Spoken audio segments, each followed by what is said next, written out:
අපි මෙතන කතා කරන්නේ වප්පත් තැල ගැන. ඒ කියන්නේ මේ වීවගාවේ අලුත් තාක්ෂණයක් තමයි. ඒ කියන්නේ පරණ තාක්ෂණයක් අලුත් කරලා ගත්ත එකක් තියෙනවා. හරිද? වප්පත් තැල ක්‍රමය කියලා තමයි හඳුන්වන්නේ. වප්පත් තැල ක්‍රමය කියලා කියන්නේ අපිට හැද මේ සාමාන්‍යයෙන් මෙන්න මෙහෙම දැන් මේ ඉස්සර වී වපුරනකොට කුඹුරේ කාණු ගැහුවානේ.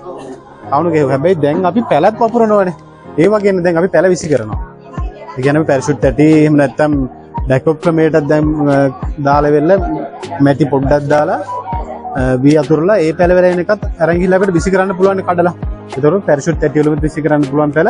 ඒ වගේ පැල විසි කරන ක්‍රම තියෙනවා. ඒතකොට අපි පැලයක් විසි කරනකොට සාමාන්‍යයෙන් මේ ලියද්ද වේලිලා තියෙනවා. කුඹුර වේලිලා. මොකද මඩට වතුරට පැල විසි කරන්න බෑ. එතකොට මොකද වෙන්නේ? ඔය වතුර දෙන්න පැල විසි කරවුවා. මොන වෙන්නේ මම නෙවෙයි. ගොඩක් වෙලාවට කක්කොටු කපනවා. බිම්මුරගේ හානිය. ඒ වගේ හානි වැඩි. හරි? ඒ හින්දා දැන් අලුතෙන් ක්‍රමයක් හඳුන්වලා දීලා තියෙනවා. මේ විදිහට පොඩ කාණු පිළිවෙලක් කරලා කාණු ගහන්න. ඒ කියන්නේ මේක වී වපුරන්දී ඕන දෙයක යොදා ගන්න පුළුවන්. මේ මේ කාණු ගහනවා වෙනස් ක්‍රමයකට. ඒ කියන්නේ සාමාන්‍යයෙන් කරන්නේ ලියදි කීපයක් එකට තියෙනකොට ඒ ලියදි කීපෙම එකට සම්බන්ධ කරන් තමයි මේක කරන්නේ. කරද්දි මේක වෙන්නේ පළවෙනි දේ තමයි හැම කුඹුරකම කුඹුර වටේට ගහනවා කාණුව. ලියද්ද වටේට. ඔව්. නියරත් එක්කම. ඒක හොඳට උදැල්ලේ වී හැඩයට සාමාන්‍යයෙන් ගහන කාණුවක්. ලියද්ද වටේටම ගහනවා. හරි? එතකොට සාමාන්‍යයෙන් දැන් ලියද්ද උඩල බඩල කියලා තියෙනවානේ. මේ ඔක්කොම යාවෙන්න මේ කාණුව ගහනවා. ඊට පස්සේ අනිත් වැදගත්ම දේ තමයි වක්කඩෙන් වක්කඩේට ගහනවා කාණුව. දැන් මේක අයිනෙන් නෙවෙයි දැන් අපිට වක්කඩේ ගන්න පුළුවන් තැනින්නේ අපි ගන්නෙ වතුර බහින තැනින්නේ.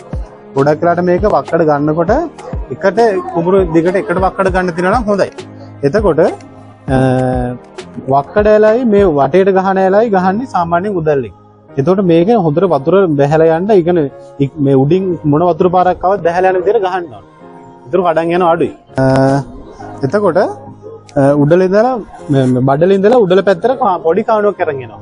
මේක ලොකුවට ගහන්නේ නැහැ. සාමාන්‍යයෙන් පෝරලා ඇලෙන් හරි. හැබැයි මේ ඉක්මනට හේදිලා එන්නේ නැති වෙන හොඳට තියෙන්න ඕන කාණුවක්. වැහෙන්නේ නැතු වෙන්න. ඔව් මේක හැබැයි මේ අර වටේට ගහන කාණුව වගේ ලොකුවට ගහන්නේ නැහැ. ගැඹුරට ගහන්නේ නැහැ. ගැඹුරට ගහන්නේ නැහැ. හරි? එතකොට මේ ටික අපි හදලා ඉවර කරගන්න ඕන ගෝයන් හදන්නේ කලින්. දැන් ගෝයන් හෙට හදනවා නම් මෙහි පැරෂුට් එහෙම දානවාද? දානවා. පැරෂුට් හරි එහෙම නැත්නම් ඩෙකොප් තවණක් හරි දානවා නම් ඊට කලින් දවසේ මේ වැඩේ ඉවර කරලා තියෙනවා. හරි එහෙනම් අපි බලමු ඔයාලා පොහොර හරියට දානවද? දැන් අපි දැන් ගෝයන් හැදුවා කියමුකෝ. සාමාන්‍යයෙන් තවානේ සති 2යි තියන්න ඕන කාලේ තවානේ. හරිද? සාමාන්‍යයෙන් තවානක දවස් උපරිම තියෙන්න පුළුවන් 14යි. ඒ කියන්නේ ඔය ඩෙකොප් දැම්මත් 12 14 ඇතුළත හදන්න ඕන. ඒතර පැරෂුට් දැම්මොත් අපි දවස් 10න් හදනවා. ඒ කියන්නේ සති දෙකකට වඩා තවානක ගෝයන් තියන්න එපා. මොකද දැන් තියෙන්නේ කෙටි කාලේ නෙවෙයිනේ. මෙවුවා සාමාන්‍යයෙන් සති 4 වෙනකොට බණ්ඩි එනවා. හරි සති 6 වෙනකොට. සති 6 වෙනකොට හරි සති 6 වෙනකොට මේ වගේ හීන් බණ්ඩි. ඒතර ඔයාලා තවානෙම ගස් දැන් ගෝයන් ගස් මෙහෙම එක මිටියට තිබ්බනම් දැන් මේක වැඩි පැරෂුට් නෝනා මේක තමයි පළදාර වැඩි. ගස් දෙක තුනක් තමයි තියෙන්න ඕන. 3-4ක් විතර හරිද? ඔව්. දැන් ඔයාලා තවානෙම මේ විදිහ ගෝයන් ගස් ගොඩක් තිබ්බනම් මේ ගහ හැදෙන්නේ නැහනේ. බාල වෙනවා. බාල වෙනවා කියන්නේ ලෙඩ වලටද හැම දෙයකටම එකක් මුල අනිත් එක තමයි හරලක් හැදෙන්නේ නැහැ සම්පූර්ණ. දැන් හිතන්න අපි නිවැරදි විදිහට කරනවා නම් දවස් 14න් එහෙම නැත්නම් සති දෙකෙන් හදනවා ගෝයා. හරිද? ඒතකොට සති දෙකෙන් හැදුවාට පස්සේ දැන් මේ වගේ ලියද්ද හදලා හරි කොහොම හරි ලියද්ද හදලා හදනවා. හරිද? සති දෙකෙන් හැදුවා. ඊට පස්සේ තව සති දෙකක් ගියාට පස්සේ අපි මොනවද දාන්නේ? ගෝයන් හදනකොට මුලින්ම දාන්නේ මොනවද? ඔව් අක්කරේට කොච්චරක් දානවද ඔයාලා? අක්කර භාගයට 15. අක්කරේට 20ක්. එච්චර නම් වැඩි. TSP අක්කරේට කිලෝ 14ක් විතර දැම්ම නම් ඇති. ඔව් ඒ කියන්නේ TSP කියන එක මඩ පොහොර දාන්නේ ගෝයන් ගහන්න මොකටද? ඔව්. මඩ පොහොර දාන්නේ මොකටද ගෝයමට? මඩ පොහොර දාන්නේ නෑ පස්සට මුකුත් දෙන්න නෙමෙයි දාන්නේ. මඩ පොහොර දාන්නේ ඒ ගෝයන් වලට. අපි ඒක මුලින්ම දාන්න කියන්නේ. පුළුවන් නම් ගෝයන් හදන්න සතියක විතර කලින් දාන්න කියනවා. ඇයි මඩ පොහොර මුලින් දාන්න කියන්නේ?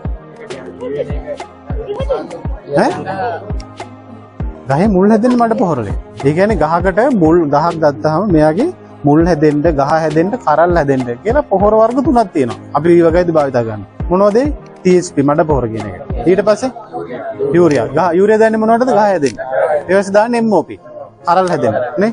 එතකොට දවස් අපි දැන් ගෝයන් හදනකොට දානවා යූරියා පොහොර. හරිද? කිලෝ 14ක් දානවා අක්කරේට නම්. ඒතර අක්කර භාගයක් නම් කිලෝ 7ක් විතර. හරිද? එතකොට දාලා සති දෙකක් අරිනවා.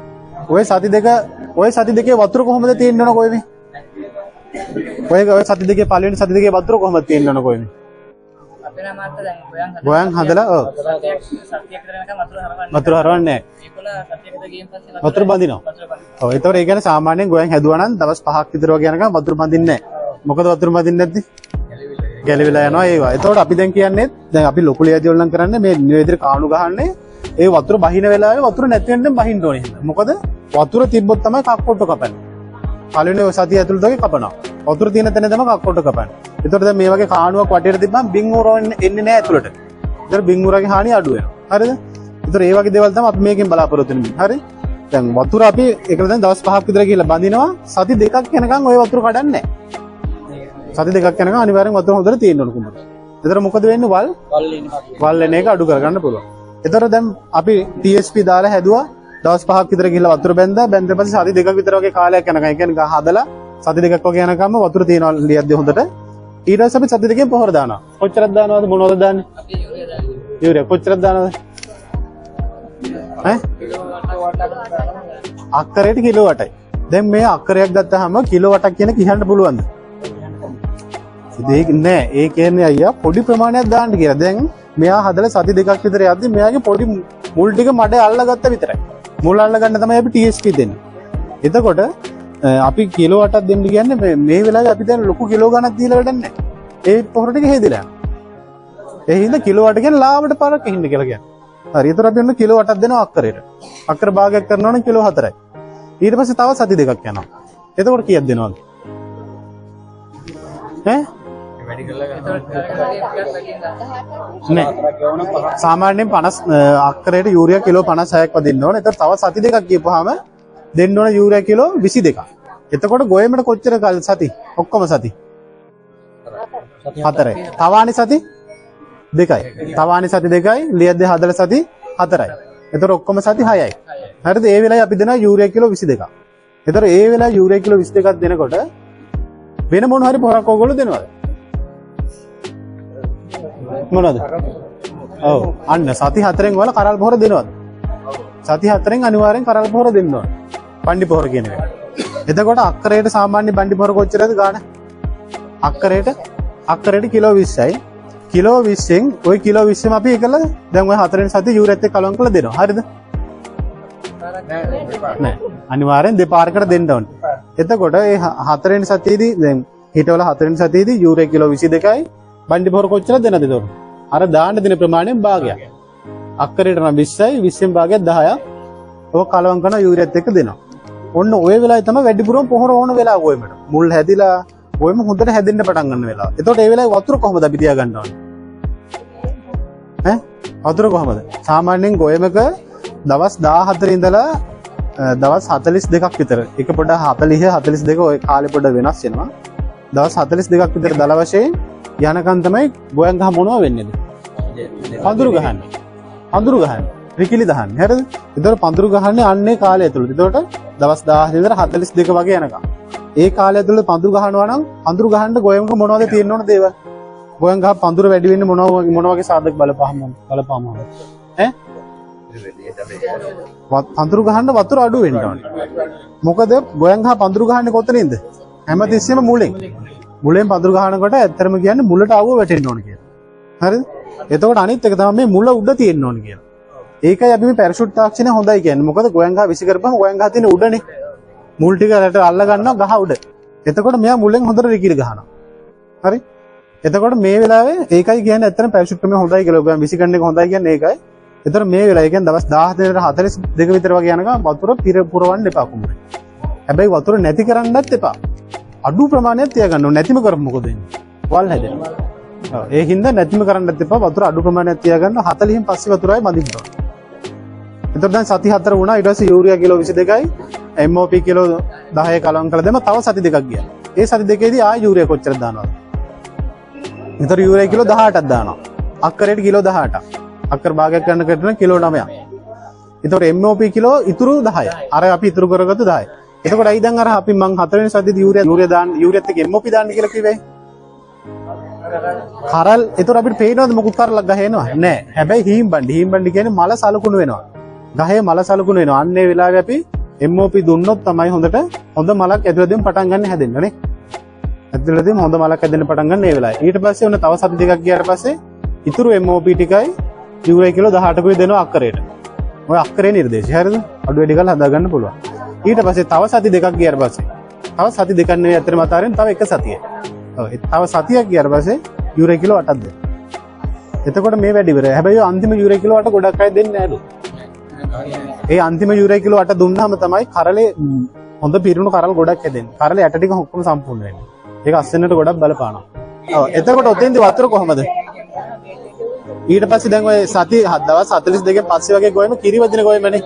මේ වෙලාවේ හොඳට වතුර තියෙන්න ඕනේ. ඔව් එතකොට කිරට නැමෙනකම් වතුර තියෙන්න ඕනේ. කිරට නැමුණාට පස්සේ වේලෙන්න ඕන හින්දා වතුර කපන්න ඕනේ. එතකොට සතියක් ගිහිල්ලා. එතකොට ඔයාලා මේ විදිහට ඇත්තටම අපි කාණු හදන්න කියන්නේ අපිට මේ ඕන වෙලාවට වතුර බස්ස ගන්නටයි වතුර බැඳ ගන්නටයි ලේසි වෙන්නේ. ඕන වෙලාවට අපිට වතුර බැඳ ගන්න පුළුවන් ඕන වෙලාවට ටක් ගාලා අයින් කරන්න පුළුවන්.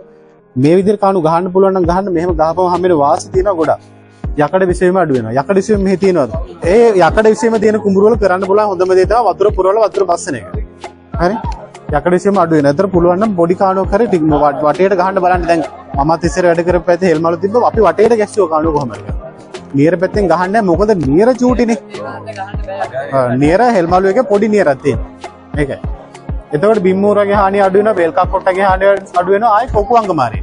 කොකුවංගමාරේ කියන එක එන්නේ ගොඩක් වෙලාවට ගොයමේ මේ ගොයමේ අපි වැදුනහම ඇඟේ වැදුනහම වල් කපන උපකරණ වැදුනහම මේ වගේ දේවල් වැදුනහම තැළුනහම ඒ කොකුවංගමාරේ කියන එක අඩු වෙනවා. වටේට කාණුව ගහපුවාම ගොයමේ වදිනවා අපි අඩු හින්දා. හරි? ඊට පස්සේ ආයේ දුඹුරු පැල කියන කීඩාව පාලනය කරන්න ලේසි. මොකද කීඩාවට බෙහෙත් ගන්න ඕන පල්ලෙහාට කරලා නොසල් එක. නොසල් එක පල්ලෙහාට කරලා තමයි කීඩාවට බෙහෙත් ගන්න. ඒතකොට දැන් අපි මෙහෙම කාණුව දාලා තිබ්බොත් මේ කාණුවේ ගිහිල්ලා බෙහෙත් ගන්න පුළුවන්. කාණුවේ ගොයම ඈත් කරන් ගන්න පුළුවන්. මේ කාණුව වල ගොයම් හදන්නේ නැහැ. හරි? ඊට පස්සේ කෙටි කාලෙකින් වතුර බඳිනවා කඩනවා කරන්න පුළුවන් වෙන කියන ඇත්තටම හොඳයි. මොකද ගොයම කියන එක මේ වැව් වල බහැලින්න වගේ කැමති එකක් නෙවෙයි. අඳුරු ගහලා හැදෙන්නේ වතුර අඩු වෙලා වැඩි වෙන තරමට. අපි අර කාලය ඇතුළත දවස් 14 42 වගේ කාලය ඇතුළත අනිවාර්යෙන් වතුර අඩු මට්ටමක තියාගන්න ඕනේ. කවුරු හරි වේලෙන්න මරින්න එපා. දැන් ගොඩාක් වෙලාට ගොවිය වතුර ඔයා බැඳලා ඔයා උදේ බැඳලාට පල්ලෙ එකන අවස කඩනවා. ඕකනේ ඕගොල්ලෝ මාරු කරගන්න වැඩේ. උදේ කඩනවා අවස බඳිනවා. ආයෙ උදේ වදිනවා ආයෙ කනවා. හමනේ. ඒක ඒ කාලය ඇතුළත දෙක උමාට කමන්නේ නැහැ. වතුර බඳිනවා කඩනවා එක. ඊට පස්සේ මේකෙදි වල් පාලනය කරගන්නත් ලේසි ඇත්තට. මොකද හොඳ පැතුරුණු ගොයමක් ඇදෙනවා මේ විදිහට ගොයම් හදපුවාම. ඊට පස්සේ මීයාගේ හානිය යම් දුරකට පාලනය වෙනවා. මීයෝ සාමාන්‍යයෙන් කැමති බහැලා ලේසියෙන් ගිහින් ලේසියෙන් කන්න පුළුවන් තැනට යන්න. ඒ කියන්නේ දැන් මේකෙදි වටේට වතුර තිබ්බොත් එනවා අඩුයි ටිකක්. හැබැයි සම්පූර්ණයෙන් අඩුයි කියන්නේ ටිකක් අඩු වෙනවා. ඔය වගේ වාසි තියෙනවා. අනිත් එක තමයි මේ හොඳට 10 අඟුරු කාබනික් පොහොර දාලා වැඩි කරන්න. එතකොට අස්වැන්න වලට උපරිම මට්ටමට ගන්න පුළුවන් වෙයි. නිර්දේශිත අනිවාර්යෙන් පොහොර දාන්න.